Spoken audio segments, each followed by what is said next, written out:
Hi everyone, I'm Ryan Barath, the gear editor for Skratch, and this is Bench Tested. On Bench Tested, we're going to dive into the ins and outs of golf club technology and also golf balls. Today, we're going to be diving into Callaway's premium line of golf balls, their Chrome Tour line. This includes the Chrome Tour X, and the Chrome Tour Triple Diamond. Yes, that is a mouthful, but there's a lot going on with this golf ball. We're going to explain why it's going to work best for a certain player and figure out which one is also going to work best for me. Let's dive in. Okay, so we're going to start with the Chrome Tour. Got myself a little 60-degree wedge, 65-yard shot. As I say, I do like the feel of this one. And for the shots that I'm hitting right now, we're seeing a pretty good amount of spin. Oh, it felt real nice. 6,500. I will say, it feels nice and soft. I mean, they talk about it being the softest option. 65. Thing is, they're designed to all spin a lot around the greens. So for me, like the big focus is on this shot is looking at or thinking about how it feels to me. The thing about all of this is they're all great golf balls. So it comes down to feel preference and then also kind of ball flight needs, which I think is really important. That is the Chrome Tour. Let's move on to the Chrome Tour X. Start with the Chrome Tour. We're gonna go to the Chrome Tour X. It's gonna offer a little bit more spin in the long game, but it's still gonna offer a lot of short game spin while also feeling a little bit firmer. That is definitely firmer. Like the sound, little clickier. I don't dislike it. I think that's important. So when I think about the difference between like a softer golf ball and a firmer golf ball, you would think of like the click, or like it has like almost like a slightly higher pitch noise at impact. Now drivers, this is the other thing too when it comes to like fitting for a driver, is you should have a golf ball that you are like locked into with your irons and your wedges, and then from there, fit your driver to the golf ball that you like using. Because it's one golf club that's designed to do one thing, is go as far as possible, and you can really dial in, launch, and spin with like your driver. Like you can change the loft of your driver, you can change the face angle of your driver, you can change the weight of your driver, but you can't change your golf ball. Almost 7,000 there. Nice low launch, which is really important when we're talking about hitting those like partial wedge shots. Big misconception is that the best players in the world hit their drivers low and their wedges high. It's actually the exact opposite. Right distance, to the left, 6,400. Yeah, that's right. If you like the softer feel or you want the soft feel off putter, Chrome Tour is the way to go. 7,000 spin, as expected. Really curious to see the next one. Callaway, when it comes to like triple diamond branding, is all about lower spin. What makes this different is it's supposed to launch a little bit higher with the longer clubs. With wedges, again, I'm really focused on what this is gonna feel like, because most people associate low spin with like a hard golf ball or a firm golf ball. Between the other ones, we're seeing slightly lower spin with the softer golf ball when it comes to the wedges. From a performance standpoint, I'm not so much worried about dispersion, because dispersion is going to happen one way or the other. But again, we're seeing the spin 6,600. I think the launch angle on the wedges is probably a couple of degrees higher on average.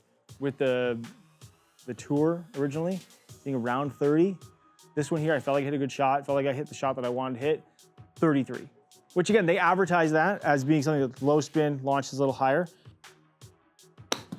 As much as I say that a softer golf ball isn't going to perform a certain way, or a harder golf ball is going to perform a certain way, I feel like the Chrome Tour X feels firmer, sounds firmer than this. This one sits kind of between the two of them, but we're getting something where it performs obviously very different from the other ones. And I think we're definitely going to see that when it comes to hitting the iron. So now I've got a 6 iron. We're going to do same test over again. Chrome Tour X, Chrome Tour Triple Diamond. Now, the one thing that I'm focused on, well, a couple things actually. One is height, because there should be this progression of ball flight as far as moving up, and then spin. Spin was under 5,000. Still probably a me thing, it's a me problem, but hit it solid. A little short of my normal distance, but all right. That is a very consistent spin number there. I love to see that. Absolutely love to see that. So right now, I've got the AI 200 Apex iron, hollow body, feels really soft just as itself. I'm really curious to hit this iron with the other golf balls. I feel like that soft feel is transferring like from the wedge into this. But what I love seeing is the spin numbers. So 4,600, 4,500, 46, almost 47. For any golfer, you're seeing like a couple, like 100 RPM when it comes to an iron. That's good. For me, it's very good. So if I can see those kind of spin numbers, I really like it. 48, a little higher, getting a little higher. Even a little faster. Now this is the other thing too that I think a lot of people, it used to be this old adage when it comes to irons was the iron number was the amount of spin you needed. So if you're using a 7 iron, it needs 7,000 RPM, 6 iron, 6,000 RPM, you get the deal. You guys can do the math with thousands. But with modern irons that are faster, have a lower center of gravity, have slightly stronger lofts, and are going to launch higher, it's really kind of out the window. And this is a perfect example here. That's my relatively stock 6 iron.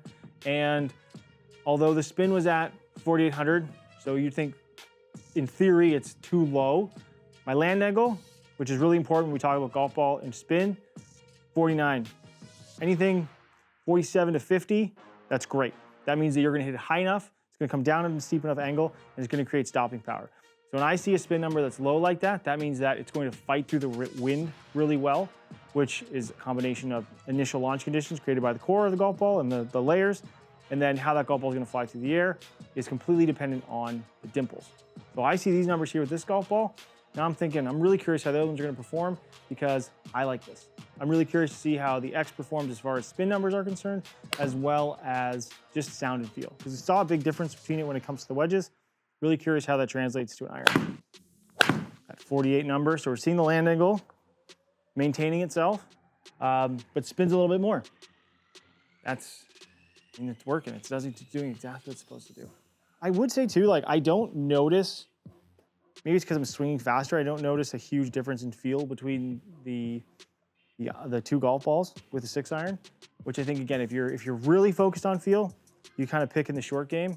But if you're trying to pick a golf ball and you think of how many shots you hit around the green versus how many shots you hit approaching greens, like, you have to approach 18 greens. Doesn't mean you're gonna hit 18 chip shots every single time, but you have to hit 18 approach shots. So thinking of performance-wise, I think a lot of golfers focus too much on the driver when it comes to golf ball performance. I think one of the number one things you do, because you have to approach greens, is really focus on iron spin and just iron performance in general. So seeing this spin higher as it's supposed to, it's doing everything. Spin stayed up. 5,000 RPM. That was, I'd say, a cooked 6 iron for me. Went about 8 yards further than, again, that was a really solid shot. Ball C went up. Thank the irons for that.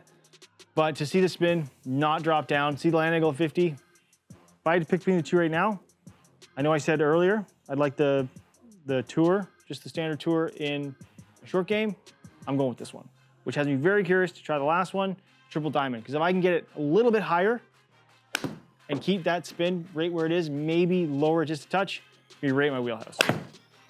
I'll start shot, 5,000 RPM, higher land angle, lower spin, keeping that spin where it's supposed to be, slightly higher ball flight, we're golden. That's awesome. That is ideal. I would take that in my ball flight every single time. Really, really consistent there. A few hundred RPM, more than happy with that. Seeing a steeper land angle without getting that spin jumping higher, which means it's getting higher, but if we're outside and we're talking about performance in the wind, you're not gonna see it float, you're not gonna see it get knocked around by the wind as much because that spin is staying a little bit lower. That's a great golf ball. That's a really good golf ball. Driver here, we're gonna start with the Chrome Tour again, and I'm focused on spin numbers and 3,300, hit a little low on the club face. I can live with that. Low strike on the club face that stays below like 3,500 RPM, I'm pretty happy with. Little toey, mind that. Low spin, lower flight, expect to see that, it's good.